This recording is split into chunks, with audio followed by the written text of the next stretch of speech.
Hello Virgo, this is Inspire 2016 with your weekly tarot reading for the week commencing the 17th of February until the 24th of February 2025. The first card for you is representing, how do you feel about yourself?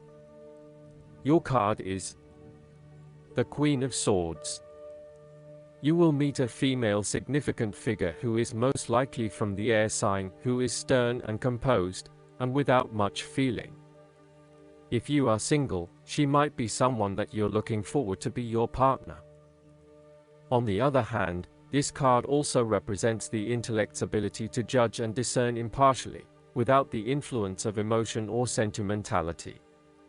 She likes to know the how, what, why, where, when and who of everything to help her make sense of her environment and to better understand others. It is not that she does not care about others, but she connects to other people through an intellectual understanding rather than an emotional understanding.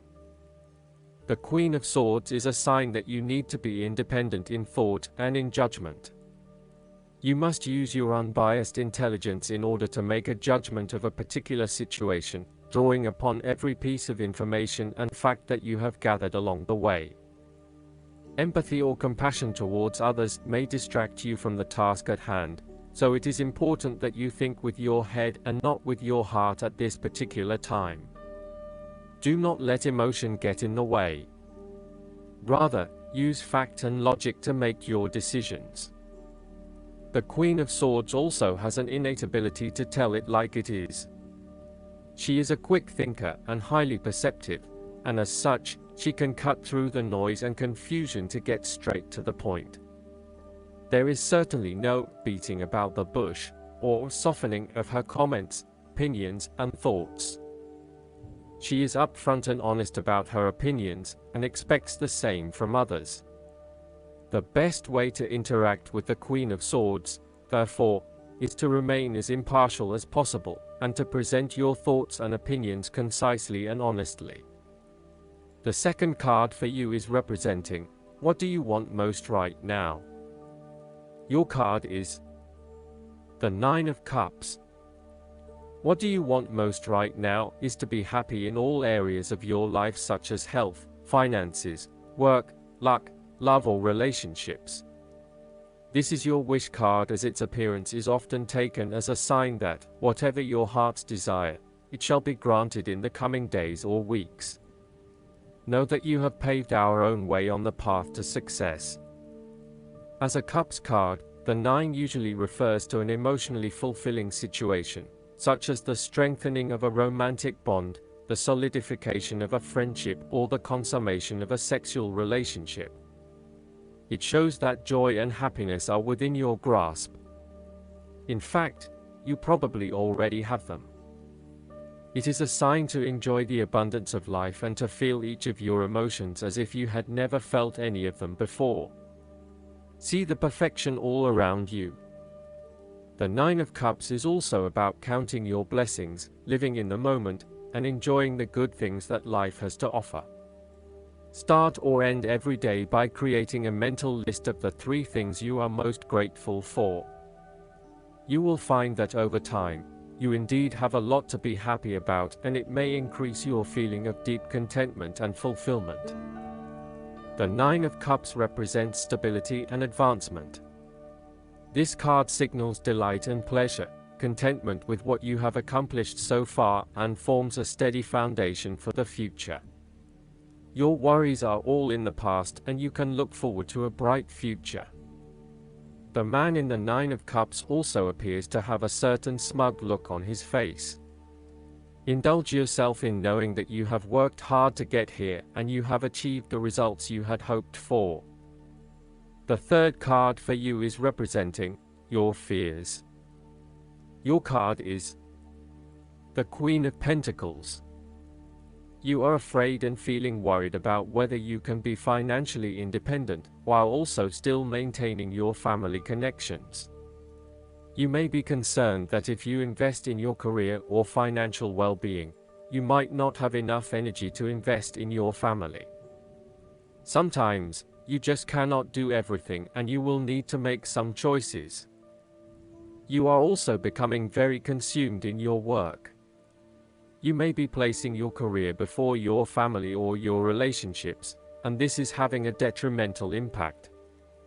Of course, this may be okay on a temporary basis, but you need to assess its long-term impact. To rebalance your life, you may find a release by returning to a favorite nature spot and allowing yourself to take in this fresh, natural energy. You may also find that you become a bit of a homebody and somewhat isolated from others. If so, you need to fight this urge and keep in touch with your friends and family, as they will be a great help and support to you.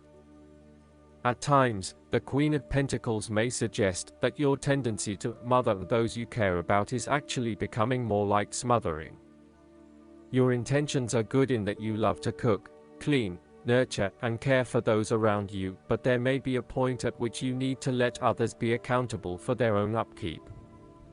You cannot always be the one doing the laundry or cooking the dinner. Sometimes you need to step back and let others take on the load.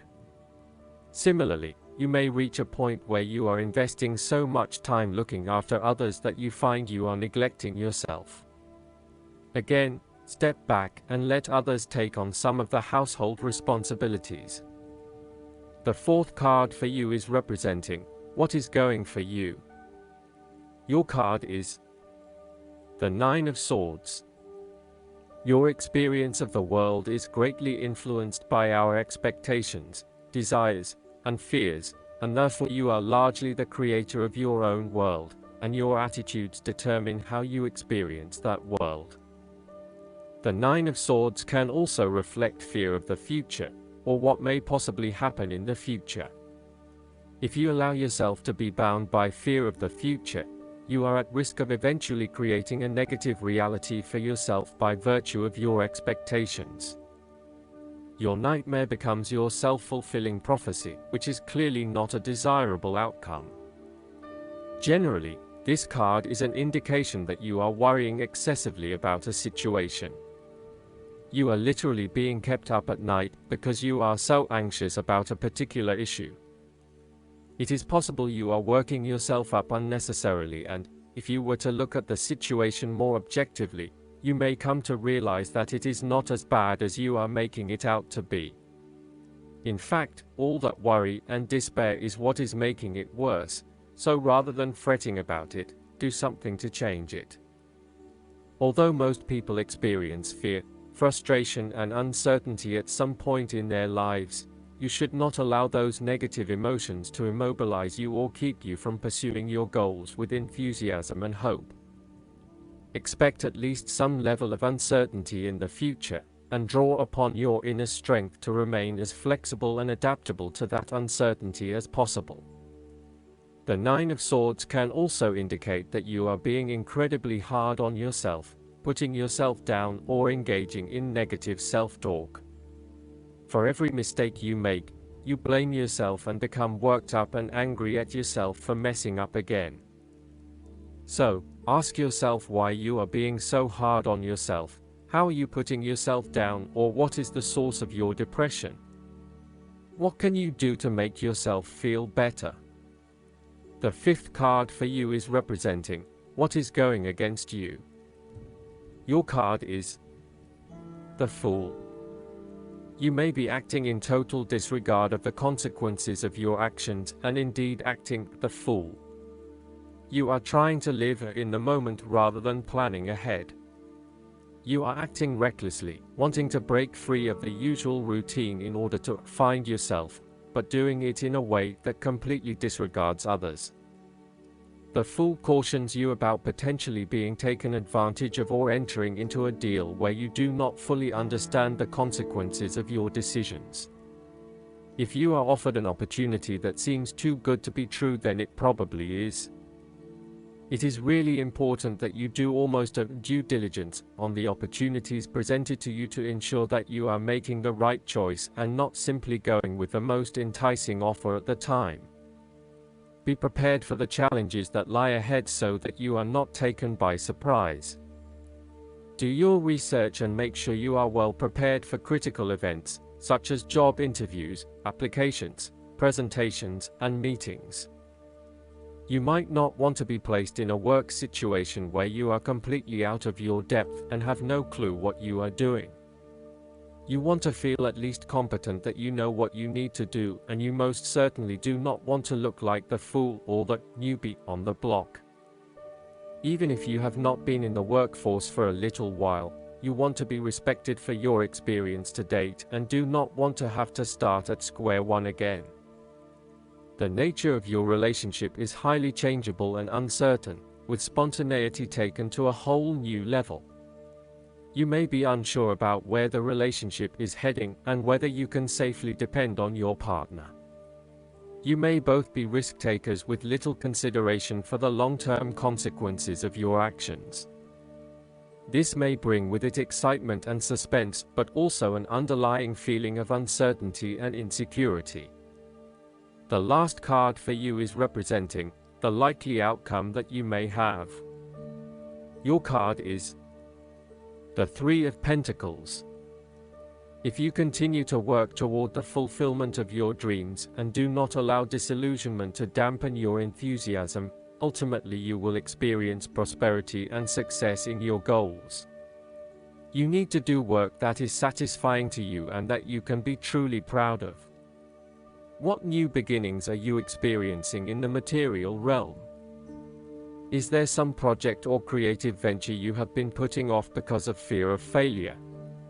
The Three of Pentacles indicates that dreams can be made real with persistence, determination, and effort. The Three of Pentacles may also suggest that you need help to complete your work and can draw on the knowledge and experience of others. It may be beneficial to share your work with a partner, but only if they are as conscientious as you. At the core of the Three of Pentacles is the notion of teamwork and collaboration. In the card, we see a young mason working hard on building part of the cathedral. The two monks enter, with their worldly knowledge and spiritual understanding, to bring a new perspective to the mason's work. Even though their backgrounds, experience levels, and knowledge is very different, they are able to come together to share their expertise in a way that creates synergy and improved results. There is no us and them nor any sense of superiority. Rather, each person has something unique to offer and is willing to learn from others involved in the project. Everyone is getting the job done together and is contributing to the group through effective listening and sharing.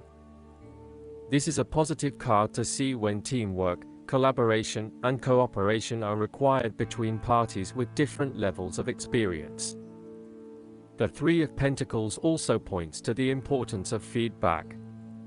The mason is open to listening to the monks and taking on their feedback on his progress so far. His primary goal is to do a great job, and he knows that the monks will be able to help him get there. He does not take it personally, but uses their feedback and input to continually improve in his work. Effective planning, management, and organization are also key components of the Three of Pentacles.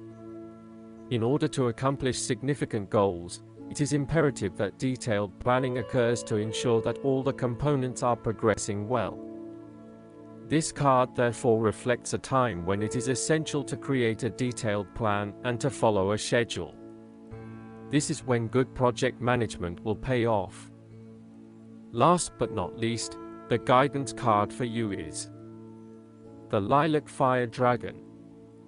When you choose this card, a lilac fire dragon will touch you with incredible ninth-dimensional light. So call it in and ask it to touch you. As it approaches you, breathe in divine love and sense the lilac fire enveloping you. This will enable you to let go of the old easily, calmly, and graciously.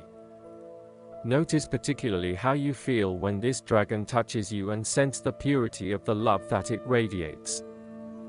Ask this dragon to remain with you to anchor the glorious light of the lilac fire and take you into a new and illumined way of being. When you do this, the love radiating from your heart will become purer and more beautiful. People will sense this and respond with trust, respect, and gratitude. Consciously work with this beautiful dragon and notice the difference it makes to your life and the quality of love around you. I hope that you enjoy everything, and if you like the reading, just please click subscribe and you will get instant notifications every time we publish a new video right to your YouTube. Thanks.